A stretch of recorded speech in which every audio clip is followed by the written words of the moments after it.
alamin. Astagfirullahaladzim. Wa ala alihi wa sahbihi.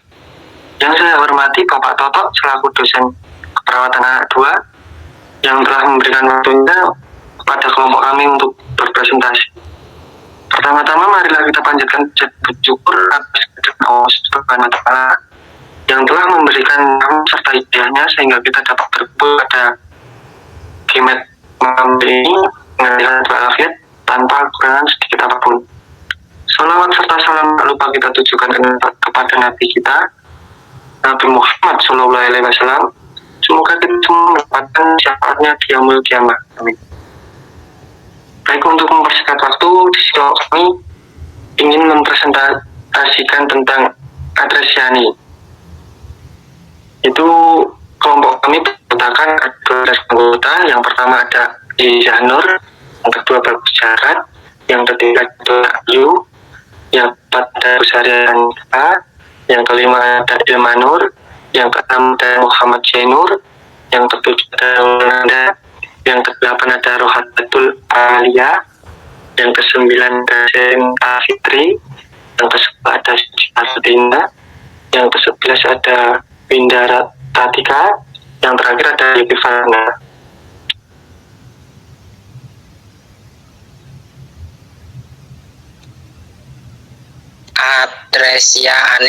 Atresia ani merupakan salah satu kelainan kongenital yang terjadi pada anak. Atresia ani atau anus involata merupakan suatu keadaan lubang anus tidak terlubang. Atresia berasal dari bahasa Yunani, yaitu berarti tidak ada, dan terepsis yang artinya nutrisi atau makanan. Menurut istilah kedokteran, atresia ani adalah suatu keadaan tidak adanya atau ketutupnya lubang badan yang normal. Etiologi: atresia ani merupakan salah satu bentuk kelainan kongenital. Penyebab terjadinya kondisi ini belum diketahui secara pasti. Akan tetapi beberapa kasus menunjukkan bahwa atresia ani dapat terjadi karena kelainan genetik atau keturunan. Atresia ani juga sering muncul bersamaan dengan kondisi Patrel. Patrel sendiri adalah kelompok kelainan kongenital yang dapat mempengaruhi beberapa sistem tubuh. Kelainan tulang belakang, anus tidak terbentuk, kelainan struktur jantung, terbentuknya saluran dan lubang abnormal di kerongkongan, kelainan ginjal, cacat di kaki atau tangan. Yang berikutnya ada klasifikasi. Yang pertama, analstenosis, yaitu terjadinya penyempitan daerah anus sehingga flash tidak dapat keluar. Yang kedua, ada membranosus atresia, yaitu terdapat membran atau selaput pada anus. Yang ketiga, analagnesis, yaitu memiliki anus tetapi ada daging di antara rektum dengan anus. Yang keempat, ada rektal atresia, adalah tidak memiliki rektum atau saluran pencernaan yang menghubungkan usus dengan anus sehingga feses tidak bisa dikeluarkan. Yang selanjutnya ada manifestasi klinis. Yang pertama, lubang atau tertutup total. Kedua, rektum yang tidak terhubung dengan usus besar. Ketiga, terbentuknya fisula atau saluran yang menghubungkan rektum dengan kandung kemih, uretra, pangkal penis, atau vagina. Bayi muntah-muntah pada umur 24 sampai 28 jam. Yang terakhir yaitu perut kembung. Selanjutnya ada patofisiologi. Anus dan rektum berkembang dari embrionik bagian belakang. Ujung ekor dari bagian belakang berkembang menjadi kloaka yang merupakan bakal genitoury dan struktur anorektal. Terjadi stenosis anal karena adanya penyempitan pada kanal anorektal. Terjadi atresia anal karena tidak ada kelengkapan migrasi dan perkembangan struktur kolon antara 7 dan 12 minggu dalam perkembangan fetal. Kegagalan migrasi dapat juga karena kegagalan dalam agnesis sekral dan abnormalitas pada uretra dan vagina. Tidak ada pembukaan usus besar yang keluar anus menyebabkan fekal tidak dapat dikeluarkan sehingga intestinal mengalami obstruksi. Yang selanjutnya ada pemeriksaan penunjang. Yang pertama ada pemeriksaan radiologi dilakukan untuk mengetahui ada tidaknya obstruksi intestinal. Yang kedua ada sinar X terhadap abdomen dilakukan untuk menentukan kejelasan keseluruhan bowel dan untuk mengetahui jarak pemanjangan kantung rektum dari sfinkternya. Yang ketiga ada pemeriksaan urin untuk mengetahui apakah terdapat mekonlum.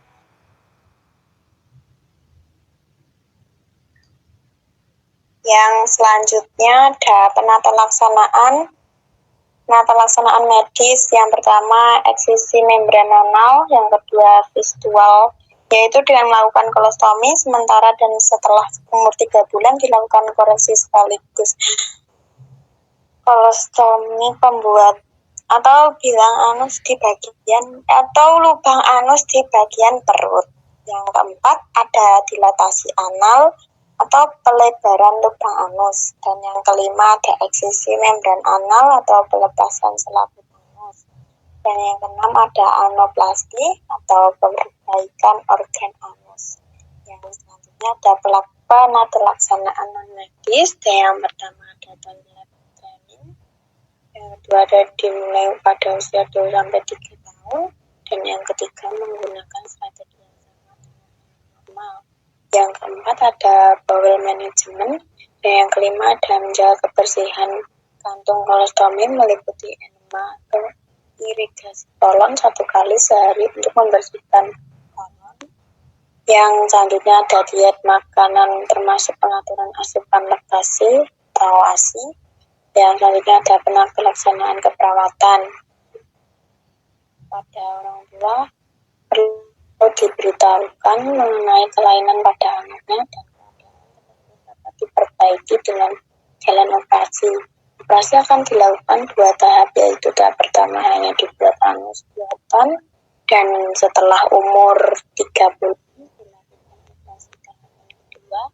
Selain itu perlu diberitahukan perawatan anus buatan dalam menjaga kebersihan untuk mencegah infeksi serta memperhatikan kesehatan bayi.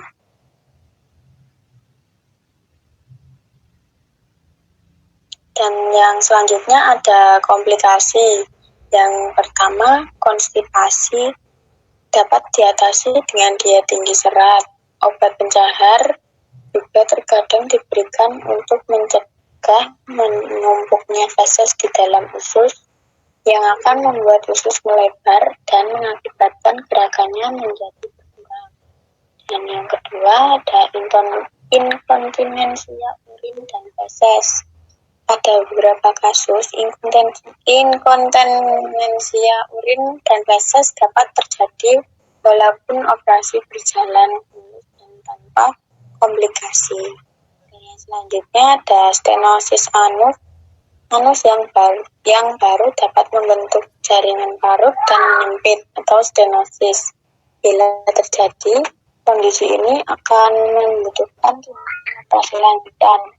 Untuk mencegah stenosis anus, dokter akan melakukan dan mengajarkan kepada orang tua pengidap untuk melakukan tindakan meregangkan atau melebarkan anus yang baru secara berkala atau dilatasi anus.